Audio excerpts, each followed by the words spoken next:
Hello बच्चों, कैसे हो आप सभी। मैं उम्मीद करती हूँ कि आप बहुत अच्छे होंगे और पेपर की तैयारियों में लगे होंगे।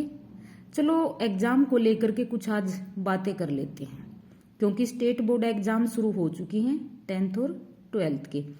तो सबसे पहले मैं पेरेंट्स से एक रिक्वेस्ट करती हूँ कि वो बच्चे को प्रेशराइज ना करें, बच्चे को किसी तरह के प्रेशर में ना डालें। अपने बच्चे की तुलना दूसरे बच्चों के साथ ना करें, अपने बच्चे का कंपैरिजन दूसरों के बच्चों से ना करें। अक्सर बच्चों के पेरेंट्स क्या करते हैं, अपने बच्चे का कंपैरिजन दूसरे बच्चे से करते हैं कि देखो पड़ोसियों के बच्चे ने 97% लिए हैं, 95% मार्क्स लिए हैं, आपने 98 लेने हैं। ऐसा प्रेशर मत बनाइए प्लीज बच्चों के ऊपर। और उसका कंपैरिजन अपने दोस्तों के बच्चों से, पड़ोसियों के बच्चे से, अपने रिश्तेदारों के बच्चों से मत कीजिए। आपके बच्चे की एबिलिटी अलग है, दूसरों के बच्चों की एबिलिटी अलग है, तो ऐसा मत कीजिए। पेरेंट्स से रिक्वेस्ट है मेरी। हाँ, अब अभी कुछ पॉइंट्स पे हम बात कर लेते हैं बच्चों से। बच्चों से क्या करते हैं, एग्जाम को लेकर के, बोर्ड की एग्जाम को लेकर के बहुत ज्यादा चिंतित हो जाते हैं, डर जाते हैं। तो मैं बच्चों से एक रिक्वेस्ट करती हूँ कि वो एग्जाम को लेकर के डरे ना, चिंता ना करें। क्योंकि अगर उसने पूरी साल पढ़ाई की है, unit first second third fourth अगर की है, तो उसे डरने की जरूरत नहीं है। डर में अक्सर हम गलतियां कर देते हैं, तो डरना नहीं है, चिंता नहीं करनी है। अगर आपने अच्छे से सिलेबस किया है तो उसकी तैयारी कीजिए, रिवीजन कीजिए, राइटिंग प्रैक्टिस कीजिए, डरना नहीं है। दूसरा पॉइंट क्या है, बच्चे एग्जाम को लेकर के प्रेशर बना लेते हैं, और प्रेशर में बच्चे क्या करते हैं, अक्सर चीजों को भूलते हैं। चीजों को भूलेंगे तो कैसे लिखेंगे।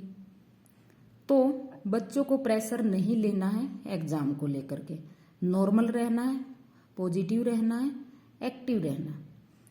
हाँ, एक और पॉइंट, अगर कोई यूनिट कोई टॉपिक आपका रह जाता है तो उसको लेकर के परेशान होने की जरूरत नहीं है। अगर टाइम है तो प्रिपेयर कीजिए, टाइम नहीं है, क्या होता है कई एग्जाम में छुट्टी ज्यादा होती है तो हम तैयारी कर लेते हैं, कई में छुट्टियां कम होती हैं तो हम तैयारी नहीं कर पाते। तो वहां पे डरने की जरूरत नहीं है। जितना आपने प्रिपेयर किया है, जितना पहले आपने रिवाइज किया है, उसी को अच्छे से रिवाइज कीजिए, उसी की राइटिंग प्रैक्टिस कीजिए। जो टॉपिक नहीं हुआ उसको लेकर के परेशान होने की जरूरत नहीं है। नहीं तो जितना आपने याद किया है उसको भी अच्छे से नहीं कर पाओगे। और बच्चों से मेरी एक रिक्वेस्ट और है कि बच्चे मार्क्स के पीछे ना दौड़े, नॉलेज के पीछे दौड़े, कॉन्सेप्ट क्लियर करने के पीछे दौड़े। मार्क्स अच्छे ले लोगे अभी, और बाद में कॉम्पिटिटिव एग्जाम अगर आप नहीं क्लियर कर पाए तो क्या फायदा उन मार्क्स का।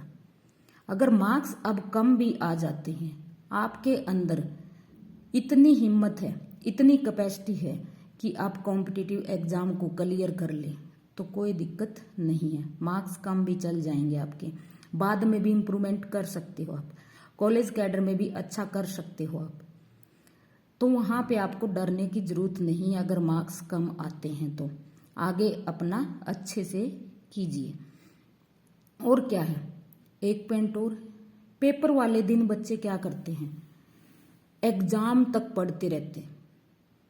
तो मेरी रिक्वेस्ट है बच्चों से कि एग्जाम शुरू होने के 2 घंटे पहले, 3 घंटे पहले रीडिंग बंद कर दें, पढ़ना बंद कर दें और माइंड को रिलैक्स करें, रिलीफ दें, शांति दे कुछ समय के लिए, ताकि वो फिर पेपर में ठीक से काम करे, ठीक से सारी चीजें आपको याद आ जाएं।